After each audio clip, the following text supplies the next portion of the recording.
Hello friends, this is Terry from Genkigamingtv. It's now time for Yokai Watch Y Academy, Y Hero School, whatever you want to call the series, episode 37. And my first impression of this episode was just wow. This was certainly a mess. And the reason why I say this is a mess is this is like really weird pacing.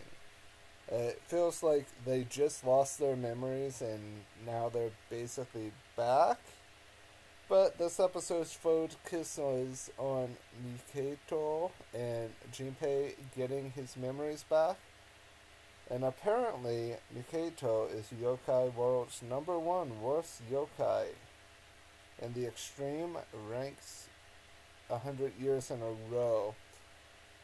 But Mikatio, it's just a multicolored cat that has crazy power creep. But with the power of Kuka and the power of the Caller of Callers, Junpei is able to own him.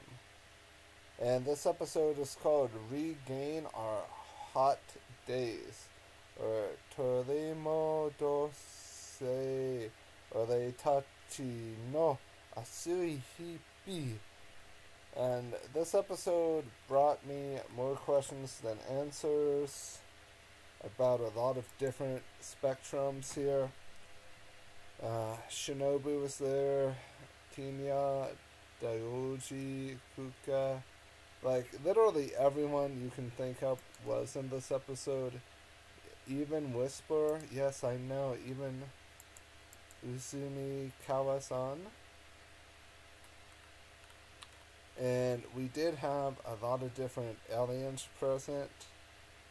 And also someone would probably want me to tell you, but Nayu and Little Miss Maho Shoujo Pretty Cure ripoff have the same voice actress. But we'll dive more into that here momentarily. The plot just hurts me. The plot of this just kind of, it's not really the plot, it's just like how everything is. We have a majority of this episode is spent running away, encountering Mikatio. That name is going to take a while to get used to. This episode is as if we had a Clash of Champions. We have people regaining memories like Kyubi Senpai and Yellow Lido, Fubuki, Sandayu. Like, literally everyone's regaining memories while trying to counter this all-powerful bad yokai. Ironically, shouldn't Mikato be an Onryo? Mikato is basically vengeful and like oozes hatred and just wants to smite Junpei and like eliminate him. Little Miss Sunshine, then yeah, I did just call Elna Amami Little Miss Sunshine. She just sent her doggo squad, led by Pitbull. Yeah, I know. First a rap career, now a cameo in an anime. This guy is winning. Also, why are dogs aliens? Someone needs to explain this. Why he has a scouter and why he's partially a Dragon Ball Z reference. And why the DG Doggo Troopers are basically a reference to Star Wars. Like, there's just really a lot going on here that kind of flows in a way that feels really not as consistent. I'm not saying it's bad or anything. It's just you want to have a certain consistency regardless of what target audience you're focusing on. I felt like we jumped a little too quickly from fighting Mikatio / running away from Mikatio to Kuka throwing everyone's in everyone and their brothers watch to them at one point in time, to Mikatio getting his cat behind handed to him by Pitbull.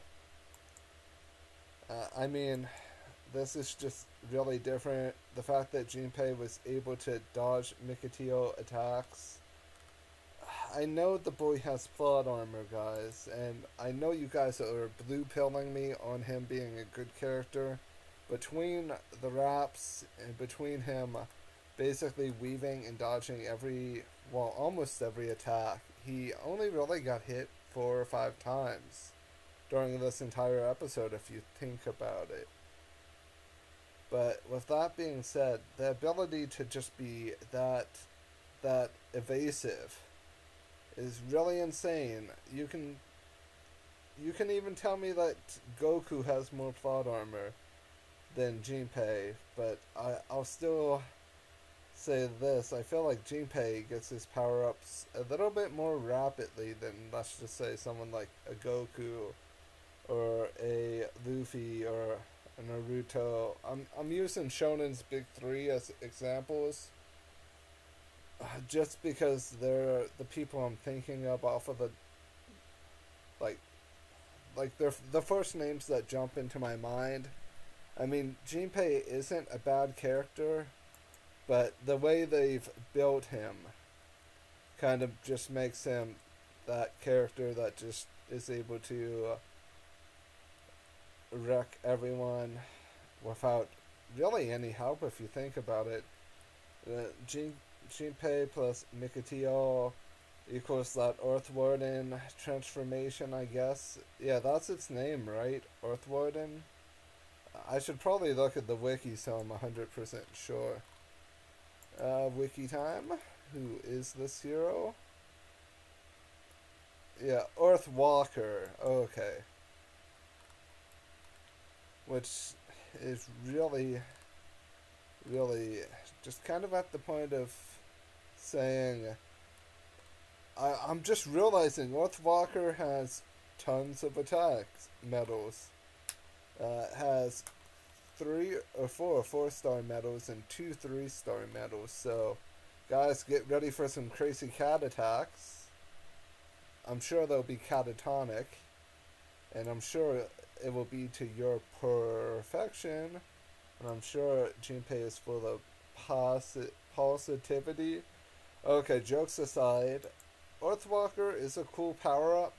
I would have liked this to have lasted another episode or 2, so it would have really had that oomph, that feels, because everyone getting their memories back within an episode is just, I don't know, there's just something about that doesn't feel right.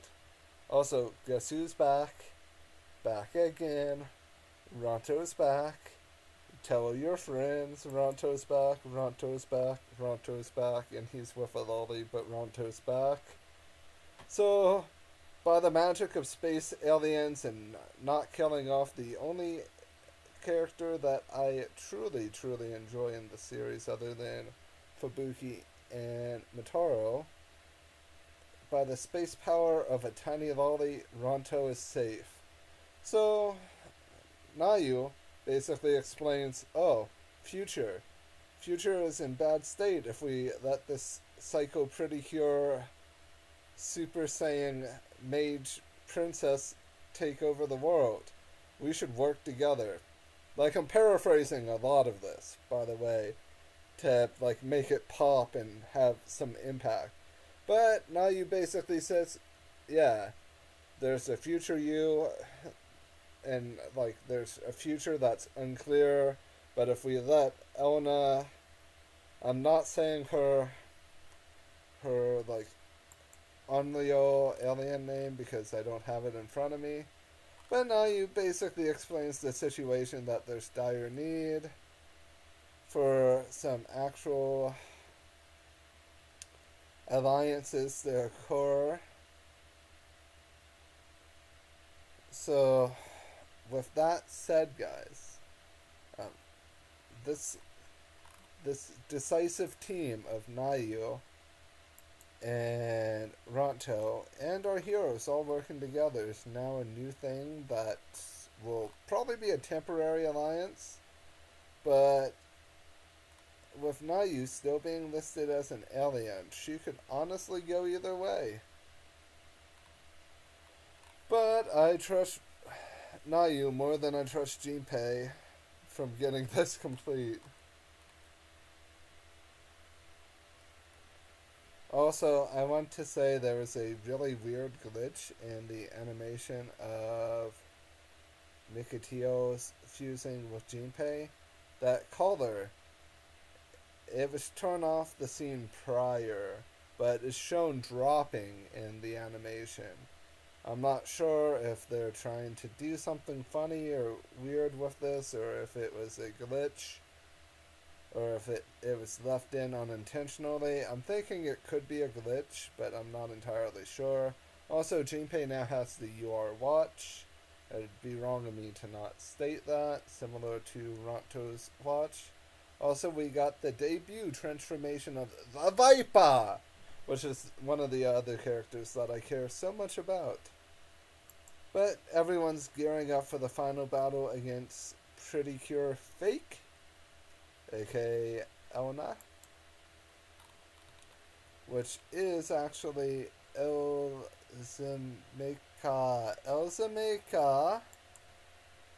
who is actually an interesting villain despite the fact of only about 3 episodes of character development. Her basically destroying Ronto, but not really. Ronto returning, and Ronto being a Ronto android, or she actually killing a Ronto android. Yeah, her killing a Ronto android, if I'm remembering right. Yeah, she killed a Ronto droid. So now we have a Ronto droid army versus clone dog troopers. We basically have Star Wars but anime right now, guys. But not in the way we all want it to be. This isn't like a Galaxy Quest sort of way. Like, this isn't bad. They can still try to do some stuff to clear up some things. Like, this episode is a very solid B episode, though some of you will tell me that it should have been an A. But to me, it's a B episode because I feel like this should have had more build-up. This should have had some more substance. Like, when I'm wanting the episode to end sooner than having it start, like, I was 10 minutes in, and I wanted it to be over because I was tired of seeing Mikitio, who power crept Dober and killed Dober, basically be fodder for Junpei. And I know Junpei is like Goku and is basically an undefeated superhuman who just wrecks and owns this world, or wrecks and owns this yokai school, but he hardly took any damage in the fight, and Mikitio just was made to look like a joke, which made Dober look like a joke, because if you can kind of be on the same level as Mikitio, but you lose to Dober, it just makes power ranking and power scaling impossible. And I know some of you are going to say, but he's like Luffy when Luffy went against Rob Lucci, aka the first Zone Devil Fruit user encounter, where Luffy actually was kind of wrecked. And then he went back up against Rob Lucci later on in the arc. But this is like a difference of, what, 10 episodes versus... well, it's more than 10. Yeah, the Endless Lobby was much longer than that. But what I'm trying to say is, Level 5 needs to learn some stuff about power scaling, but other than that, it was a entertaining episode. But that's it for the review. I love and appreciate each and every one of you. Have a fantastic day. And as always, stay safe and have